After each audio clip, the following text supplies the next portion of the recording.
ಇನ್ನು ಶಿವಮೊಗ್ಗದಲ್ಲಿ ಖಾಸಗಿ ಆಸ್ಪತ್ರೆ ಹತ್ರ ಹೋಟೆಲ್ಗೆ ಸಿಗ್ತಾ ಇಲ್ಲ ಗ್ಯಾಸ್ ಸಿಲಿಂಡರ್. ಆಸ್ಪತ್ರೆಗಳ ರೋಗಿಗಳಿಗೆ ಊಟದ ವ್ಯವಸ್ಥೆ ನಿಲ್ಲಿಸದಿರುವುದಕ್ಕೆ ನಿರ್ಧರಿಸಿದ್ದು ಸೌದೆ ಒಲೆ ಮತ್ತು ವಿದ್ಯುತ್ ಒಲೆ ಮೂಲಕ ರೋಗಿಗಳಿಗೆ ಗಂಜಿ ವ್ಯವಸ್ಥೆ ಮಾಡಿದ್ದಾರೆ. ಶಿವಮೊಗ್ಗದ ಬಾಲರಾಜ ರಸ್ತೆಯ ಮಥುರಾ ಪ್ಯಾರಡೈಸ್ ಹೋಟೆಲ್ ಬಹಳ ಮುಖ್ಯವಾಗಿ ವಾಣಿಜ್ಯ ಸಿಲಿಂಡರ್ಗಳು ಸಿಗ್ತಾ ಇಲ್ಲ, ಕಮರ್ಷಿಯಲ್ ಸಿಲಿಂಡರ್ಸ್ ಸಿಗ್ತಾ ಇಲ್ಲ.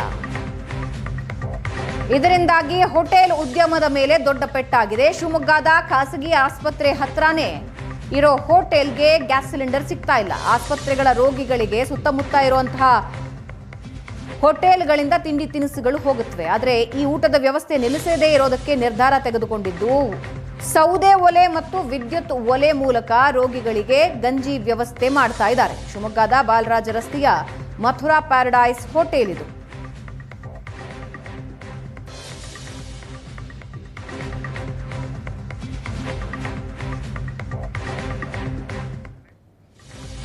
ಇನ್ನು ಮತ್ತೊಂದು ಕಡೆ ಬೆಂಗಳೂರಿನ ಡಿಸಿ ಕಚೇರಿ ಕ್ಯಾಂಟೀನ್ಗೂ ತಟ್ಟಿದೆ ಗ್ಯಾಸ್ ಬಿಸಿ. 3 ದಿನಗಳಿಂದ ಕಮರ್ಷಿಯಲ್ ಗ್ಯಾಸ್ ಸಿಗದೆ ಪರದಾಡ್ತಾ ಇದ್ದಾರೆ. ದಿನಕ್ಕೆ 3 ಗ್ಯಾಸ್ ಬೇಕು, ಆದ್ರೆ 3 ದಿನದಿಂದ ಒಂದೂ ಸಿಗ್ತಾ ಇಲ್ಲ. 3 ಸಿಲಿಂಡರ್ ಬೇಕು ಪ್ರತಿದಿನ. ಸದ್ಯ ಚಿತ್ರಾನ್ನ, ಅನ್ನ, ಸಾಂಬಾರ್, ಟೀ, ಕಾಫಿ ಮಾತ್ರ ಹೋಟೆಲ್ನಲ್ಲಿ ಸಿಗ್ತಾ ಇದೆ. ಮಧ್ಯಾಹ್ನ ಆದ್ಮೇಲೆ ಇದೂ ಕೂಡ ಸಿಗದೆ ಹೋಟೆಲ್ ಕ್ಲೋಸ್. ಕೆಲವೇ ಕ್ಷಣಗಳಲ್ಲಿ ಹೋಟೆಲ್ ಬಂದ್ ಮಾಡೋದಾಗಿ ಮಾಲೀಕ ಹೇಳ್ತಾ ಇದ್ದಾರೆ.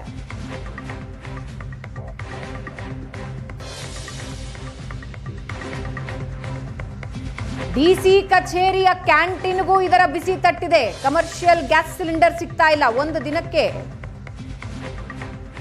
3 ಸಿಲಿಂಡರ್ಗಳು ಬೇಕಾಗತ್ತೆ. ಆದ್ರೆ ಈಗ 3 ದಿನದಿಂದ ಒಂದೂ ಸಿಲಿಂಡರ್ ಸಿಗ್ತಾ ಇಲ್ಲ.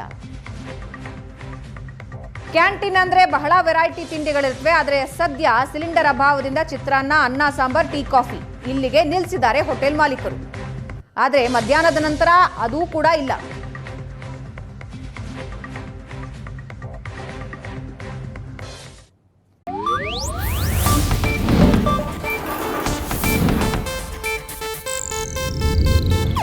ಇದು ಏಷ್ಯಾನೆಟ್ ನ್ಯೂಸ್ ನೆಟ್ವರ್ಕ್ ಪ್ರಸ್ತುತಿ.